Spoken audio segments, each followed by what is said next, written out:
Hello there and welcome back to my channel. My name is Stephanie and this is Garden of Mirth. Today I'm going to take you through what I'm doing to start the new year. I am participating in the Three Rivers Homestead Pantry Challenge. My husband and I have done this challenge for about 3 years now, so this is not new to us, but it is my first time sharing it with you all. So I'm going to take you around my kitchen and my pantry today and show you what we have on hand to use during the pantry challenge. If you have never heard of the Three Rivers Pantry Challenge, I'm going to kind of give you the short version, but I want you to go and check out Jessica at Three Rivers Homestead. She has several videos where she explains that in much more detail than I will, and I'll link those videos in the description below. So the gist of the pantry challenge is that for the month of January, and sometimes even February if you want to extend it, you do not buy any food items that you don't have to. So some people do this absolutely, where they don't buy anything at all. Some people choose to allow themselves the opportunity to buy things like dairy or maybe some grains, anything that they don't keep in bulk. When I have done this challenge, I have always given myself a $30 limit per month for groceries, and I use that primarily for things like dairy that we don't produce on our homestead. I produce a lot of the vegetables that our family eats and a tiny bit of fruit on our property. Most of our fruit bushes and trees are still very young. We do have 2 mature grapevines and a mature pear tree that we eat from every year, but we've planted some apple trees and we have raspberry bushes, and those are still pretty young. We have a lot of strawberry plants, but still, this is kind of the year where we'll start to see the harvest from some of those plants. So right now, I just mainly produce our vegetables and 100% of our egg consumption. We have a flock of laying chickens, and we're actually going to be adding to those this year. So that's one less thing that we have to purchase on a monthly basis. During the summer and the fall, I am super busy preserving our summer harvest. I actually have a few videos coming up this month to show you ways that I can, even in January, our summer harvest. Things like tomatoes and peppers, I throw in the freezer and I deal with them in the winter. There's too much stuff that comes in from the garden in the summer for me to possibly get to all of it. So I make use of my freezers to buy me some time until I can can all of those things.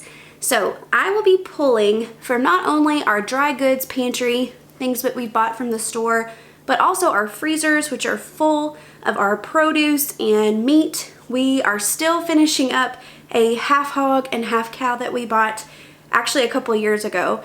And the main reason for that is I didn't eat a ton of meat during my pregnancy. I had a pretty bad aversion to red meat during my pregnancy, so for about 9 months I wasn't cooking a whole lot of red meat. So we have a lot of that we have to use up because we don't want it to get freezer burned. So this challenge is coming at the perfect time so we can really work on getting through what's in our freezer so we can stock it with fresh meat and vegetables. This challenge not only helps me to keep control of what is in my kitchen and in my pantry, but it also helps us to be economical. Everybody knows that grocery prices are so much more than they were just a couple years ago.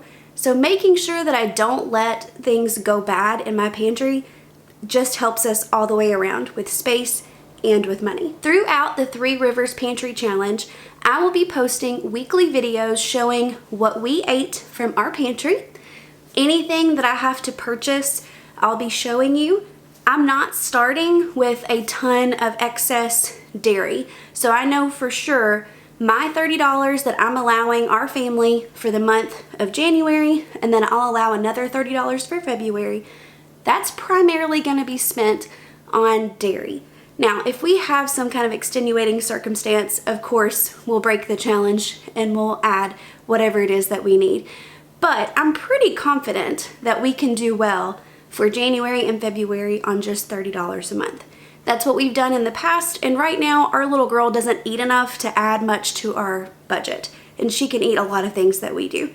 So I'll be showing you what I cook as well as how I rotate my pantry and use up what we've already preserved. If you've seen any of my prior videos, we live in a 100-year-old farmhouse, so closet space and pantry space is pretty much non-existent. So storage space is always top on the priority list anytime that we bring in a new piece of furniture or we redo any section of the house. When we bought our house, this whole wall was completely blank. There was nothing on it, so I decided I wanted to use that entire wall to store our grocery items, cookbooks, cookware, and to give me some more space to work because I love to cook, I like to bake, and I like to have space to do that. So we have an 11-foot counter that runs the length of this wall, and then underneath it we have a shelf that I put some of our produce on, and then we have some of our pots, microwave, and then cookbooks and kitchen towels and things like that. But underneath it are these pull-out drawers. So underneath here we have pull-out drawers that are full of groceries, kind of dry good items. They're horribly unorganized because I have a super cute little helper who loves to drag stuff out of the baskets and hand it to me, or drag it out and switch it around and just put it in a new place. So I'm always finding stuff that doesn't belong. But that's just part of it. So they're horribly unorganized, and I could take the time to really go through and organize everything again, but the reality is they will be unorganized in about 2 days. So instead, I just kind of have an idea of what I have on hand. I just do a quick check every now and then. So that holds things like our dry beans, dry pastas, and then I have things like crackers, drink mixes, let's see, all my baking goods, canning jar, lids and rings and mixes are in there. And then above that, I'm going to take you up and let you see the shelves that we have above our counter.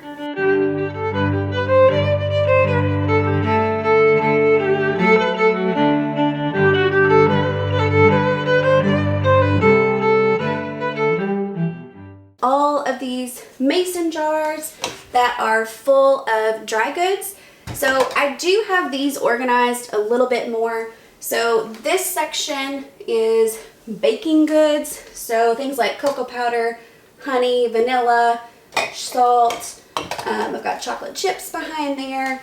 All of that's kind of in this section by my big bowls. And then I have some cookbooks here. And on the other side of the cookbooks are things like dried beans and rice. I have my recipe box, but this is all just grains and beans and a little bit of rice.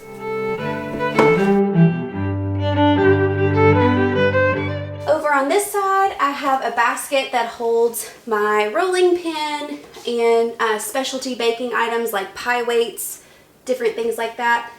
Some more cookbooks, pot holders, and my sourdough bannetons.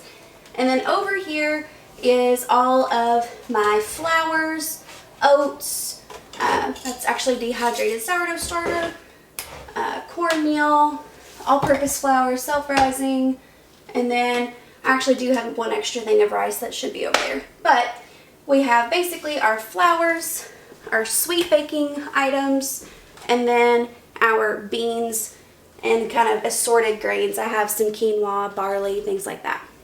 During the challenge, I will be using up a lot of my flour and oats, cornmeal, things like that that I buy in bulk from our local Amish grocery store, and I will be turning that over. So things that I buy in bulk, I try to use up within about 2 years. So most things get used much quicker than that, but some things like rice, I'm coming up on 2 years of the bucket of rice that we bought. So it's time to kind of work through that. We are almost done with that bucket of rice, but we still have a little bit that we need to use up. So in my mind, when I'm combing through some cookbooks, I'll be looking for recipes to try that have rice in them. I tend to view this pantry challenge kind of like my own version of the show Chopped. I have certain ingredients that I can work with, and I've got to come up with breakfast, lunch, and dinner for 2 months. I have just done the month of January, but if you buy in bulk, it's pretty easy to work through 1 month. So 2 months is more of a challenge, which is exciting to me. Now, this is the first time I've ever done this challenge with a baby. So things might look a little different, and I'm totally okay with that. But I still like the idea of clearing out my pantry and moving through what I've put up or I've purchased throughout the year. Down here under this shelf, I'm going to show you a little bit more up close of the produce that we have. So we have 4 of these large butternut squash that we need to use up. And then this crate has my onions and potatoes. I do need to eventually find a better place for these just because it's not protected from the light. But for right now, this works. In this box down here, I have 40 pounds of sweet potatoes. We got these sweet potatoes from a local orchard, and they sold these in 40-pound boxes for a really, really good deal. So I have quite a few of these to use up. This is a bookshelf that I have set up in our kitchen just to hold a lot of our canned goods. So this is not everything that I have canned. What I typically do is move up a year's worth of canning at a time. Now some things I can a lot of, and so I can't put an entire year's worth, but I put enough for several months, so that way I'm not constantly having to run to the basement to grab something when I need to make a quick meal. Especially now that I have a little baby, that's not something that I want to do and leave her or have to pack her down there, so this is just easier for us. Some of these things are a little bit older, they're about 1.5 years old or so, and they need to be used up. So these pickles right here are dill pickles. I have some pints and some half pints. Those definitely need to be used up.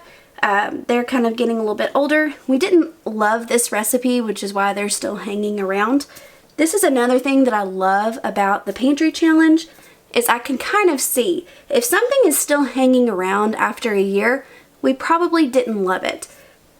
Also, if I run out of something before a year is up, I didn't can enough. So that was something that I really loved when I first started this challenge, because I realized I did not can enough peaches for my family. So my husband loves canned peaches, and he goes through quite a bit. He just eats them straight out of the jar. And we also enjoy things like peach pie and peach cobbler. We even put them in Dutch baby pancakes. So we use a lot of peaches. So this year I did a lot better on my peaches.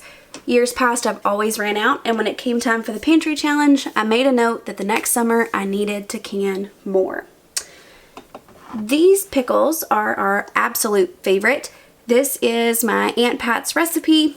She is a fantastic canner and cook, and this is her sweet pickle recipe. So we only have, I believe, 2 jars of sweet pickles left, so I definitely need to can more of those.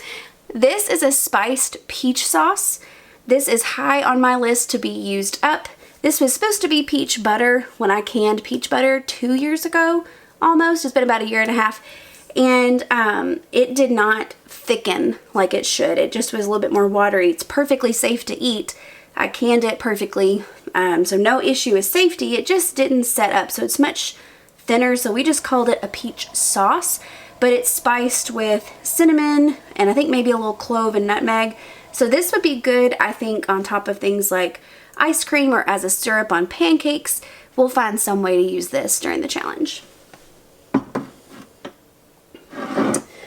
I have 1 can left of my peach barbecue sauce. I used these in some meatballs in my Christmas movie video, and those turned out really good, so that's an option for this. I also have 1 jar of zucchini bread jam. This recipe came from Cosmopolitan Cornbread, and we really enjoyed that. So we have 1 jar left of this to put on toast.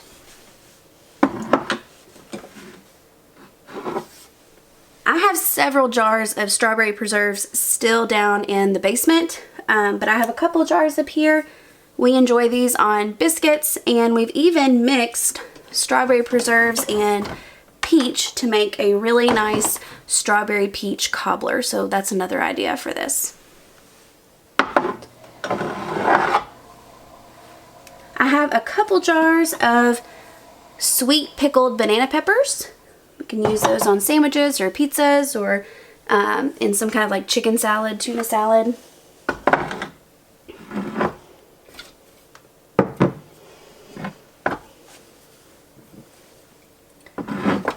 Last summer, I had a large crop of zucchini, so I canned a ton of pineapple zucchini. If you've never made mock pineapple, this is absolutely delicious, and it is the perfect crushed pineapple replacement in any recipe that you need pineapple. You can also can your zucchini and pineapple juice in cubes and in rings, so you can really make them any shape you want to. I always leave my skins on just because I don't want to take the effort to peel that much zucchini, but if you peel it, it does look more like pineapple because it takes on that yellow juice color. But we use this any place that you would need pineapple.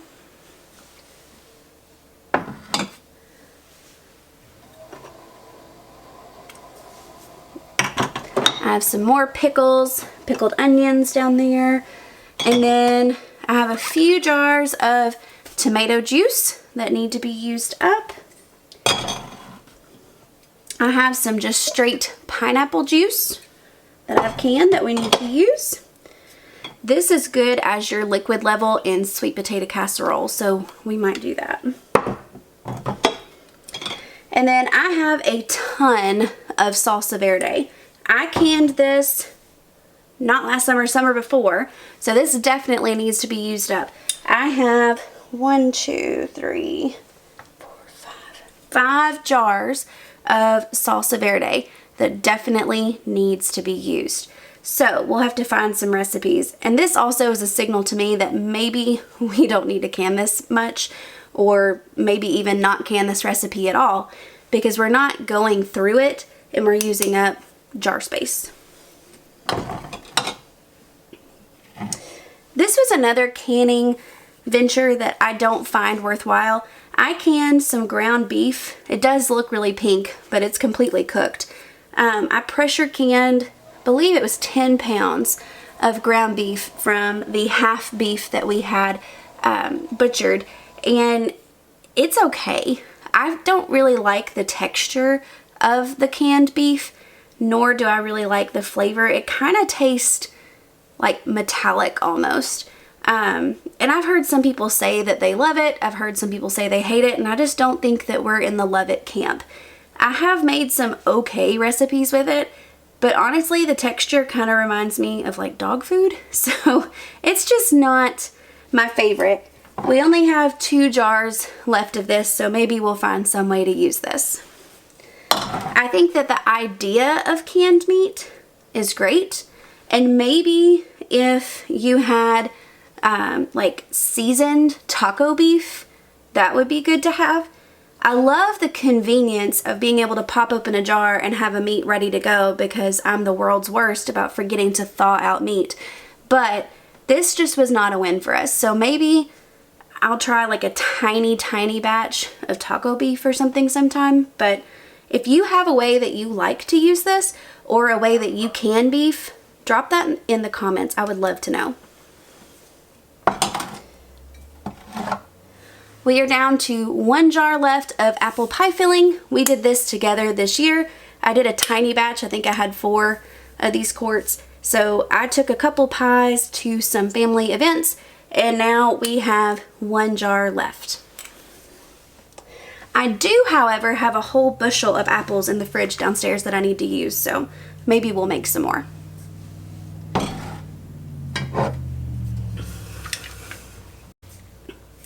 And the last thing that I have canned is some chili base. So I have, looks like 2 quarts of chili base that I canned this year. And this just needs beans, and then if you wanted to add noodles, you could. But this is everything, all the flavors, all the seasonings, and the liquid that you need for chili. You could just thicken it down by cooking it with some beans or some pasta, and you're good to go. That's all that I have on my ready-made shelf here that's super easy to pull from, other than some clean, empty jars that I can quickly pull and can. Back here behind me, I have my electric canner. That was a birthday gift from my mom, so thank you, Mom. That makes canning with an infant totally possible because you don't have to babysit it at all. You can fill your jars, it tells you when to put them in, and then you plug in how long you want them to process, and it does the rest for you. It even tells you, beeps to tell you that it's in cool down mode. You take off the lid, it beeps to tell you to take them out.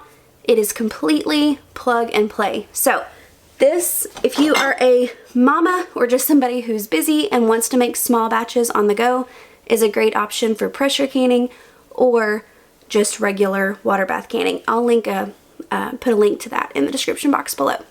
But this is all that I have up here. So what I know that I have down in the basement is a ton of broth. I have beef, chicken, and turkey broth. Then I have several jars, quart jars of green beans, and I think 5 or 6 quart jars of canned potatoes. The green beans and potatoes are from our garden 2 years ago. So they're from the 2022 garden. So they need to be used up. We ate a ton of the green beans and a lot of the potatoes, but we just couldn't go through all of that. We had such a bumper crop of potatoes. I'll have to go back and look at the amount, but I know it was over 250 pounds, something like that. By the time it was all said and done. We did several harvests. We had entire wheelbarrows full. I froze a bunch into French fries. I froze a bunch of hash browns, and then I canned a lot of potatoes as well, and we've used them in things like soup and easy mashed potatoes because you don't have to boil them. They're already cooked. You can just heat them up and mash them. So we've used those quite a bit, but we still have, I think, at least 4 or 5 quart jars of those to use up. A couple of years ago, I went to Aldi's, and Aldi has super cheap canned goods, or used to, and so I went and took about, I think it was $50 or $75 and just did canned goods. That was not for a prepper mindset, but more because we live about 20-25 minutes to the store, so that's a lot of wasted time if I'm out of something that I have to drive and go get it. So I stocked up on basic things like diced tomatoes, tomato paste, which I know I have a lot of, Rotel, corn. I have several things like that that we could use up, and I know we have some assorted baking jars as well, things like sweetened condensed milk, evaporated milk, pumpkin. I have that, and then downstairs we have a couple of freezers that hold our meat and excess vegetables, so we'll just be curating menus based on what we have.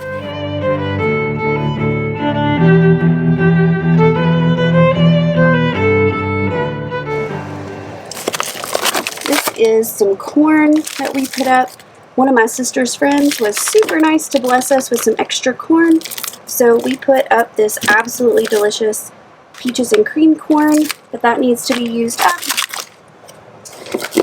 We have some prime rib bits. Every Christmas we cook a prime rib, and this is fantastic in any kind of like vegetable soup or beef stew, things like that, so we can use that. Sausage. This I know needs to be used. This is a couple of lamb chops that we got from the farmer's market a couple of years ago, so that's definitely high up on the list to be used.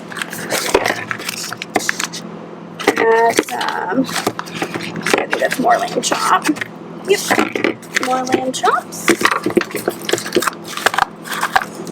And then we have salmon from ButcherBox. We've not had a ButcherBox subscription for probably a year, maybe a little less, but I really loved it when we did have it. We just had so much meat from buying the half hog and half beef that we decided to pause it for a little bit.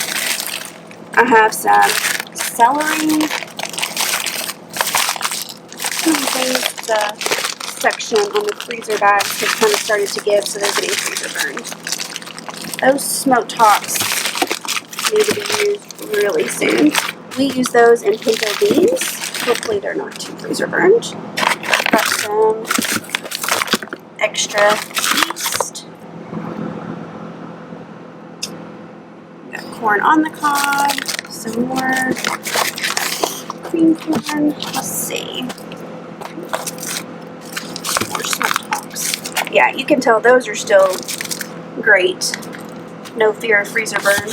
That one, the packaging just lost its suction.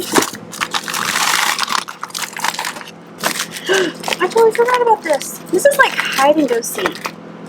These are pork cracklings from when I made lard last year. Sharpie's coming off of me. But I made these pork cracklings when I made lard, and I froze them. Not really sure if they would come out gummy or if they'll crisp back up. But I've topped cornbread with them, and they're really good that way.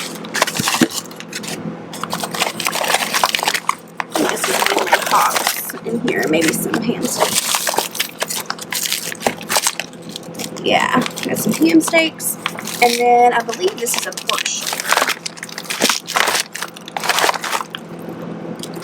It's a ham roast. So use that up. So that's our standing fridge freezer. We don't have much in the fridge part of that freezer, but we do have this bushel of Granny Smith apples. They're starting to get a little softer, so we need to use those up. Ignore the deep freeze, it needs to be cleaned, but we have lots of walleye fish that we caught this summer in Canada. So those are our packages from that fishing trip. More walleye, and then these are some tomatoes that we need to process. Down here I have lard that I rendered from the half hog, and then those are some peppers that I grew. Over here we have banana peppers and zucchini, lots and lots of tomatoes. I have an entire drawer, or actually shelf, in my upstairs fridge full of tomatoes too that we're going to process together. Random meat, with all that zucchini. Tomatoes, zucchini. Ice cream bowl. This is chicken broth and these super cubes, whole chicken, zucchini. This is a bag of sprouted wheat flour, and this is a partial bag of bread flour. This is a 50-pound bag of the bread flour I use for my sourdough. I buy this in bulk, and then we'll put it in the freezer, let it kill off anything, bring it back out, thaw it. We'll put this in a 5-gallon bucket with a Gamma Seal lid.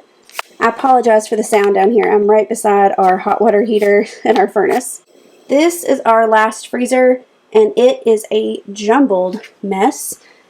We have a couple last packages of our favorite bacon. We don't currently have Butcher Box right now, but their bacon is the best I've ever had. And it's free of nitrates, certified humane, all the things that you want, sugar-free, Whole30, anything like that you can dream of. We have that, lots of corn, some random beef packages, walleye, some steaks,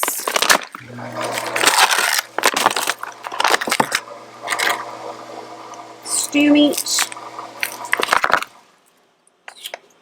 lots and lots of beef. And then these two bags are chicken quarters. So I saw a tip about getting these on sale. They were dirt cheap. I think for a 10-pound bag of chicken leg quarters, I paid about $4 on sale. So I got 2 big bags, or 3 big bags of these. I've already used one. And this is great for getting dark meat for things like chicken and dumplings, chicken soup. I just cook it in the Instant Pot. You can use it for anything that you want, but it is great. Okay, this is hard to film because it's all down in here, but I have some roast and all kinds of roast and steaks down in there. So I will be going through this and kind of putting in my phone what I have so I know what to use.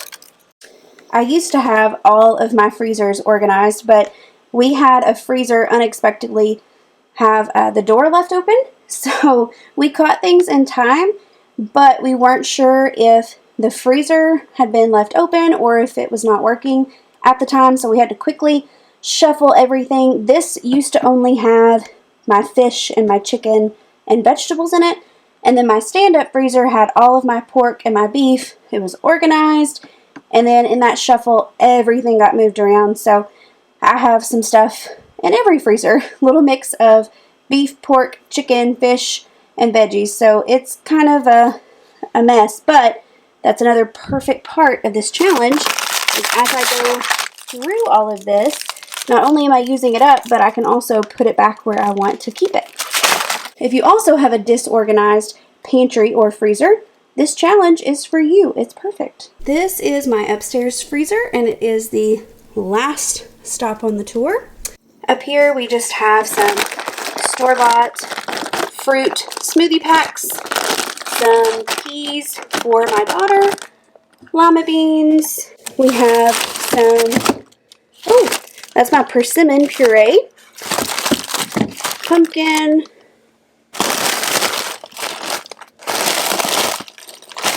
hash browns. Down here we have some chicken breast, whole shelf of bagged tomatoes, and then this is like some random stuff we've had for parties, extra pita bread, cream puffs, fruit, then sausage,